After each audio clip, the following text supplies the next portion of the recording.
Cinema పాటలకు మనము ఒక్క క్షణంలో ఆగిపోతాం.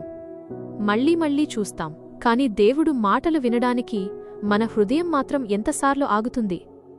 ఈ ఛానల్ ఎంటర్టైన్ చేయడానికి కాదు, హృదయాన్ని శాంతిపరచడానికి. ఒక్క మాటైనా మీ మనసుకు తాకితే, ఒక్క ప్రార్థనైనా మీ కన్నీటిని తుడిచితే, ఈ ఛానల్కి ఒక చిన్న సబ్స్క్రైబ్, ఒక ప్రార్థన లాంటి సహాయం. లైక్ చేయకపోయినా పర్వాలేదు, కామెంట్ చేయకపోయినా పర్వాలేదు, కాని దేవుడు మాటలు మిస్ కాకుండా ఈ కుటుంబంలో ఒకరుగా ఉండండి. సబ్స్క్రైబ్ చేయండి. దేవుడు మీతో ఉన్నాడు. నా చిన్న బిడ్డ, నీ జీవితంలో అమ్మ చేతి స్పర్శ లేకపోయినా, నాన్న ఒడిలో నిద్రపోయే భాగ్యం లేకపోయినా, నీ ప్రతి రోజును నేను చూశాను.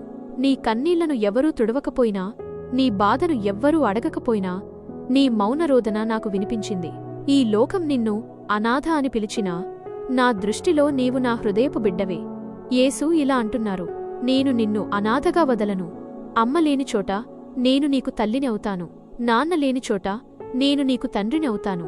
అక్క, చెల్లి, అన్న, తమ్ముడు విధి వల్ల దూరమైనా, మనుషులు నిన్ను వదిలి వెళ్ళినా, నేను నిన్ను విడిచిపెట్టను. నీ ఆకలిని నేను చూశాను. నీ ఒంటరితనాన్ని నేను తెలుసుకున్నాను. నీ భవిష్యత్తును కన్నీళ్లతో కాదు, ఆశతో రాశాను. నీ పేరును నా చేతులపై చెక్కుకున్నాను. నీకు విలువ లేదని అనుకోకు. నీ జీవితం ప్రమాదవశాత్తు జరిగినది కాదు. నీవు పెరిగిన ప్రతిరోజూ నా కళ్ల ముందు జరిగిందే.